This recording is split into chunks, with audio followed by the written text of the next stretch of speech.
Renee, for the people that still don't know you, could you tell us a little bit more about you and a little bit more about your story?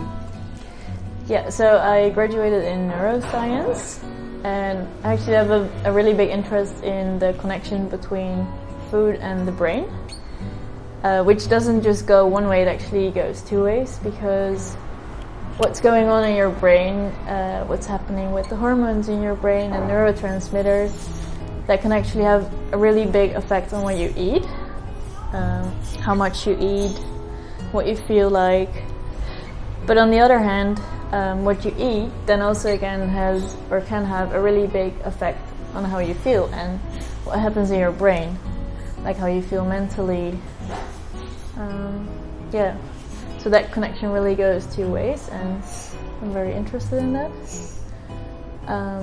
Apart from that, I have a big passion for baking, and that comes to good use here in Baking Lab. So could you tell us a little bit more, how was your circular awakening or sustainable awakening? Yeah, in my childhood when I grew up, throwing away food was actually never really a thing. My dad was always very creative with leftover foods, and he always knew how to make something of it again, and sometimes this would lead to a favorite new recipe or just delicious things. But maybe the actual circular awakening was when I started working at Baking Lab, and I discovered that waste can actually also have a symbolic meaning. And a good example for that would be a wheat clock that we have.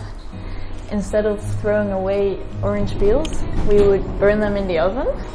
So you would get a kind of a cup, and that cup we would fill with compost and a sprout. And the sprout would start growing. Instead of that, you use a clock or a calendar and say, let's meet up in 2 days. You would use that wheat clock and say, let's meet up in 5 centimeters. So it gets a whole different meaning. Yeah. Like a symbolic. Yeah. Can you explain us the concept and the business model behind the Baking Lab? Baking Lab is a bakery café, and it's a place where normally people can meet each other. It's a bit different now, of course, with the lockdown. At Baking Lab we also give workshops, and we teach people about the art of bread baking. Once in a while we also organize pop-up events. Actually, before the second lockdown started, we were working on an extended dinner menu, meaning that we would use the leftover products from during the day to think of like a very surprising but delicious menu for in the evening. Actually, we're always just learning and exploring at Baking Lab. We are learning about the science behind bread. We are developing new recipes and products with waste from leftover foods. So actually, when you're cooking, the leftovers that you have are very often still very nutritious, and they are of value. The trick is just to see how and where that value can be put to use. Like we already said before, the main valuable product that we try to repurpose is old bread, because we use the old bread to make new bread with. And it actually serves as a kind of natural bread improver, because it changes the structure, and that makes the new bread stay fresh for longer. So, and all that knowledge that we gain within Baking Lab, it doesn't just stay within Baking Lab.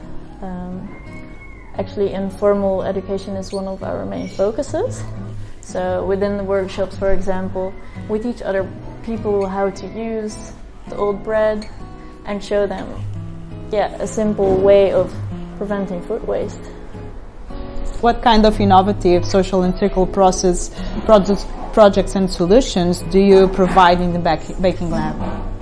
By reusing old bread, it took us quite a while to find the right way of reusing this old bread, and it took some testing and a lot of trying and experimenting, also searching in the literature.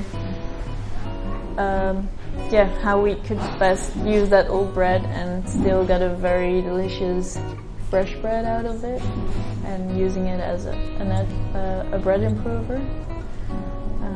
So I think using old bread is like the main thing, but we also have a lot of other innovative things, I would say. For example, our ovens are connected with a pole outside, so that when something is being baked in the oven, the smell goes all the way outside, and when people walk by a baking lab, they can actually smell what's being baked at the moment. So sometimes we have people coming in, I smell croissants outside, or what are you baking now? It smells like onion, or whatever. So, and then also we have the oven's also connected to the compost outside, so the warmth can actually heat the compost. It's another use. Yeah, and actually accelerates the composting process, right? Exactly. Yeah. What is your role in the baking lab? I work full time at Baking Lab, and I am managing the shop and the café. And I'm actually dividing my time here with working in the cafe, product developing, also working on other projects that involve science communication. A lot of things, actually. In your opinion, what is the main purpose of the baking lab?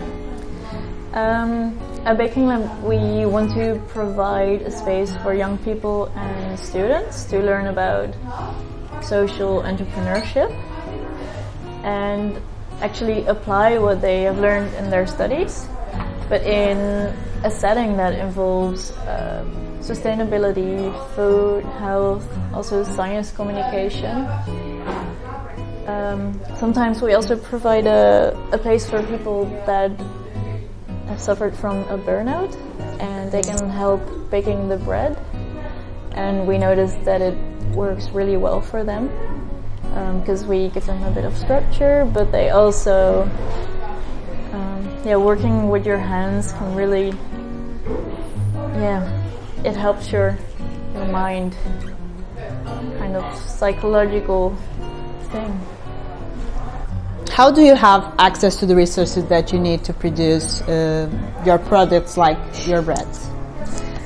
We actually have a lot of different resources, from the local supermarket to actually just the big grocery stores, retail stores, but also neighbors that come bring fresh fruit and fresh fruit and veggies from their gardens, which is really nice.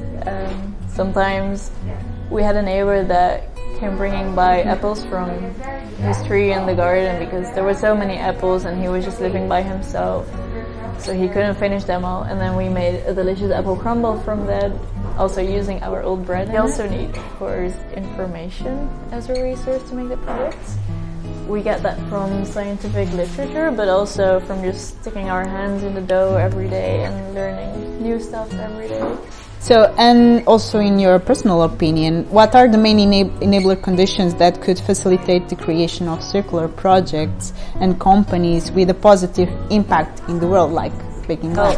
It would be a great start if everyone would be more open-minded, and if we can create an environment where it's actually stimulated for people to question the status quo.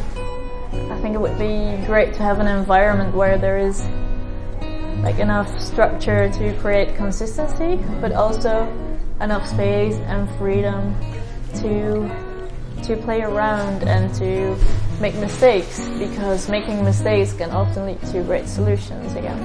Do you think a company that applied the circular economy principles have a big social responsibility when compared to other companies that don't apply this kind of principles?